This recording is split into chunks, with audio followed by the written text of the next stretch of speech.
Hello, and welcome back to the Summoner's Guide to Final Fantasy XIV. This time we're playing one of my personal favorite dungeons, Matoya's Relict. It's the story dungeon from patch 5.4.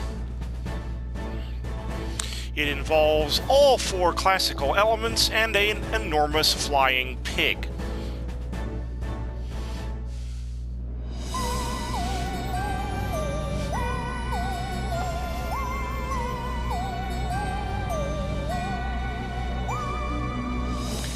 And one of my favorite dungeon themes in the game. Those of you who are familiar with the work of Grant Kirkhope, this sounds very Grant Kirkhope-y. Right. To begin with, I need you to gather a few ingredients.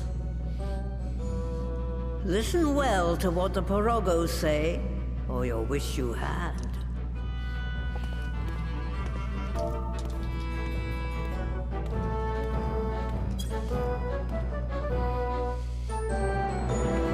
Alright, here we go.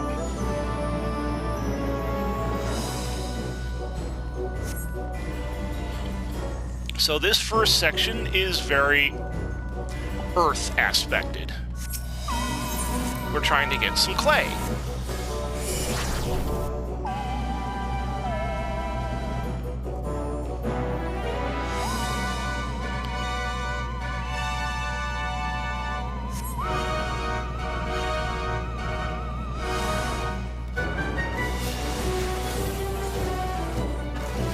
First couple pulls, pretty basic. You got all these little foresty creature things going on here.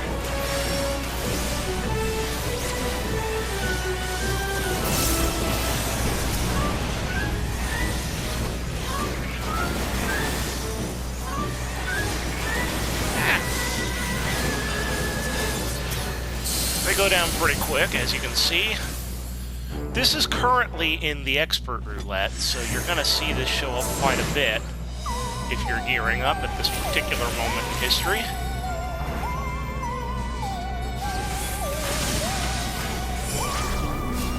Second verse, same as the first, except there's going to be a rather large Spriggan that you're going to have to deal with. If you remember the anti-tower, Ziggy was the boss of the anti-tower, and yes, it was a big David Bowie reference. But this is Sonny of Ziggy, and is not nearly as difficult. Oh, watch out. The Spriggans, even if they're not aggroed on you, will like to come up and drop AoEs on you, kind of like the flying pigs in Grand Cosmos. So even if you don't have aggro, watch for those little AoEs that are going to pop up. Did I get my cast off in time? No, I did not. There we go. Alright, now we have the Mud Boss.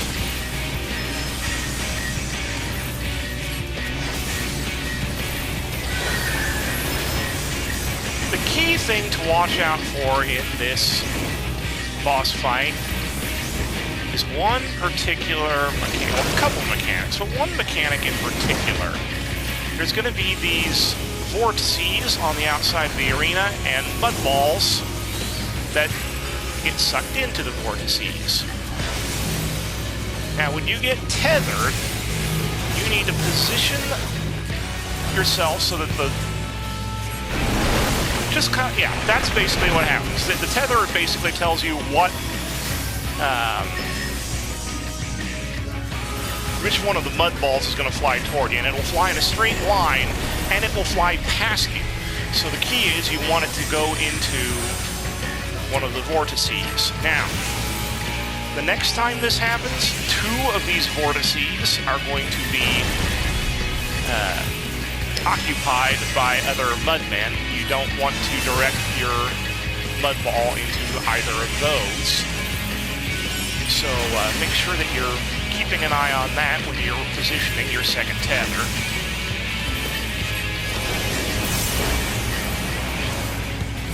Alright, so that one is the one I don't want to direct it toward. I want to direct it toward this one.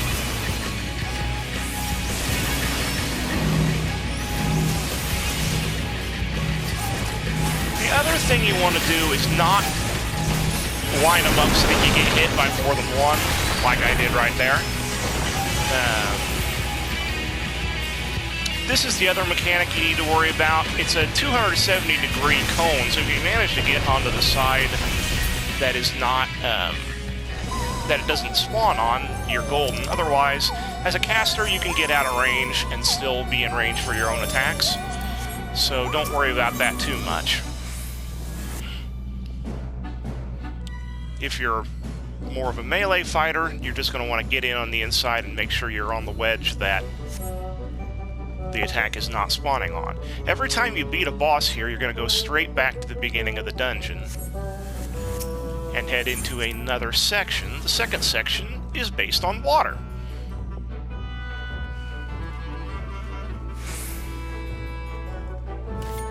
But by now you should probably see why most players prefer this dungeon to Hero's Gauntlet.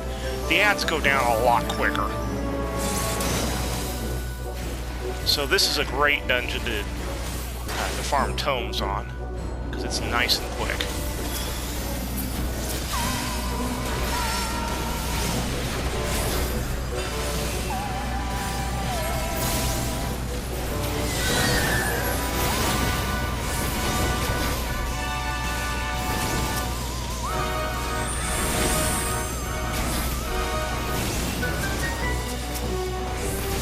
These guys melt pretty quick. Oh, I never used my second revelation.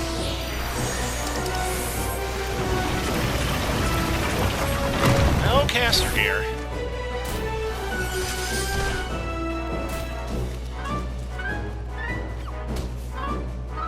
Alright, this next pole is going to go pretty much all the way to that wall over there.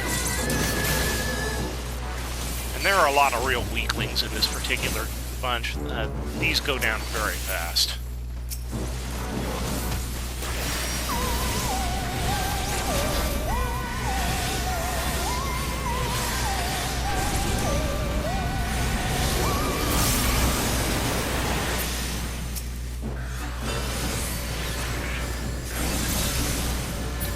So yeah, don't go too overboard on your heavy-hitting moves here. You really won't need them, but I did run through my Death Flare so that I could be cycling Phoenix.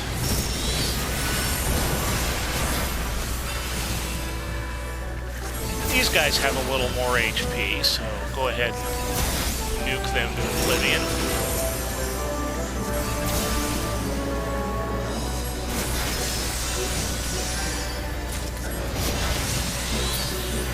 Alright, I'm going to swap summons because the boss is coming up.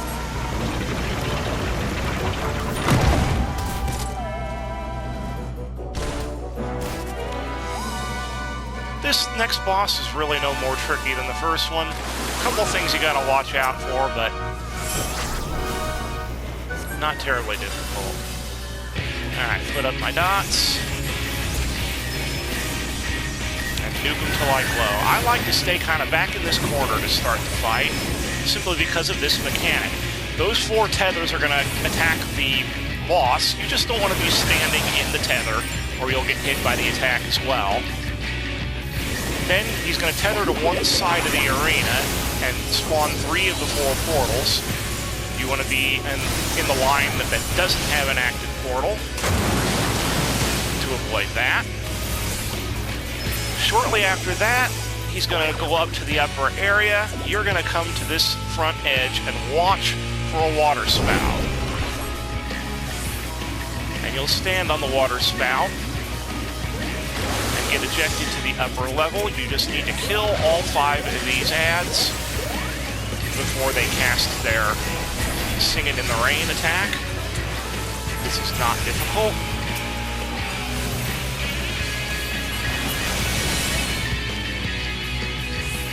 Now we wait for the boss to attack the platform, and then we'll get kicked back onto the platform for the second half of the fight, which is really not much different than the first half.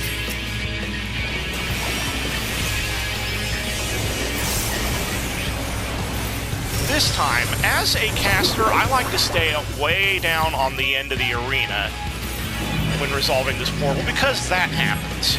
Spread out markers, and as a caster, you don't have to be near the boss, so I like to just kind of stay over on this column, avoid the shower power portal, and then we're going to see the tethers with the spread out. Again, as a caster, no problems there. Then things will start getting more complicated with water spouts coming up that you'll need to avoid and a bunch of mechanics happening at once, but hopefully it will go down pretty much like it went down this time. And you won't even have to worry about it if people are geared up enough.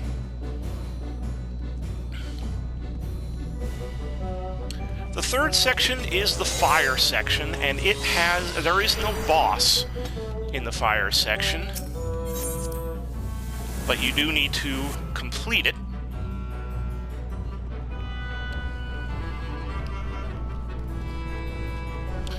I have heard this referred to as the Crayola Factory, which I think is hilarious because it looks like melted crayons. Watch out for some line AoEs that pop up there from the, he's not a boss. He's kind of a mini boss, I'd say, that you'll fight near the end of this section.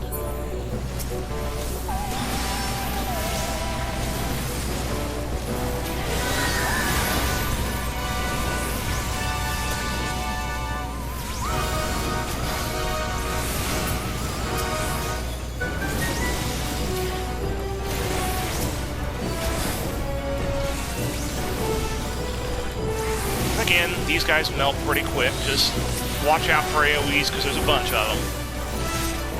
And then, of course, this section is the one that melts away.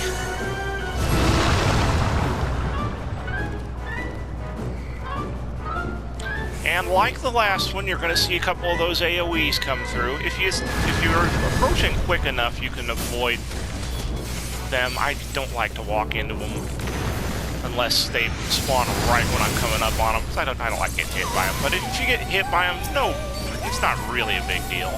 Just, I don't like to put my healer through any more stress than I need to. As I may have mentioned in the previous video, I've been dabbling in healing lately, and healer stress is real.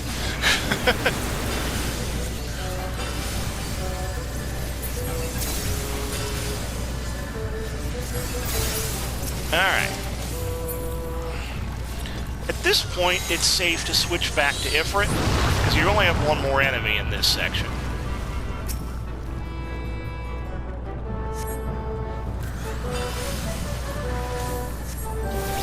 Now, while I'm fighting this, there's one key thing to note here. A lot of players like to cast Return to go back to the section to save a little bit of time.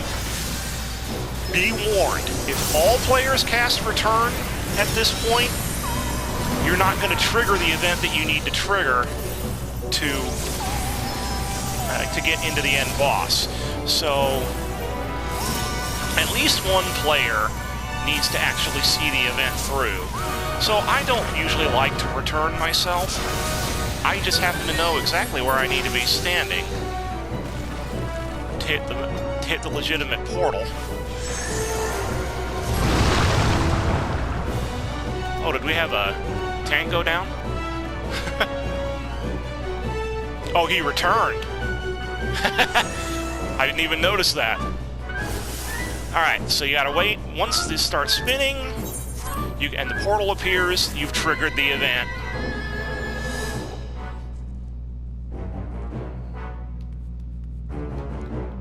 Yeah. Again, like as I said, a lot of people like to return to save time, but if you don't actually trigger the kiln, you actually don't save any time. Alright, I went ahead and skipped the cutscene for the sake of the players. They're in a hurry, obviously. So, giant flying pig. A couple mechanics in here you're going to have to worry about. So, start by burning the boss as best you can. Alright. when he does this, or she rather, it's Mother Porksy, I like to stand right about the place where the nub is on the hitbox. That'll get me right into the center when she knocks you back.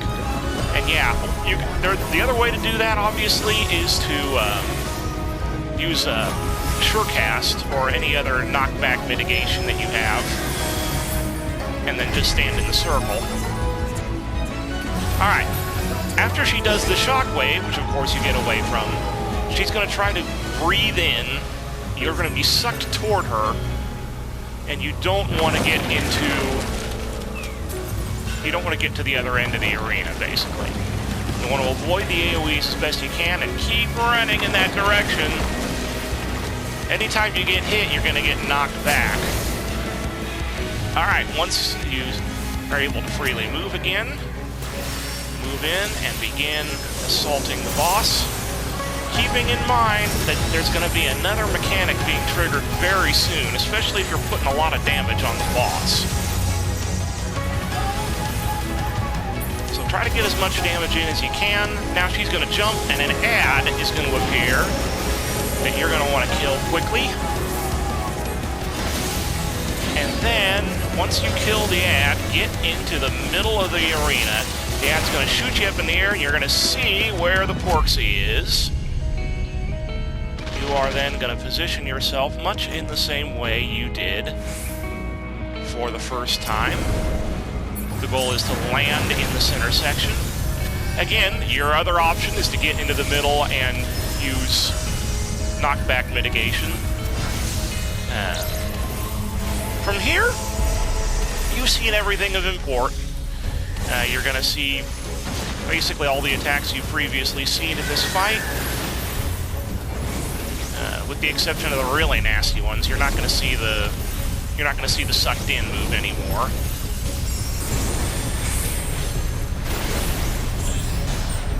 And there you have it. Nice and easy and a lot of fun, and you get to fight a giant flying pig. Oh, by the way, obviously you saw a lot of wind attacks. That's the fourth element. So yeah, all four elements and a flying pig. Alright, well, next time I'm going to play the 5.5 dungeon, the last story dungeon in Shadowbringers. Until then, have a wonderful day.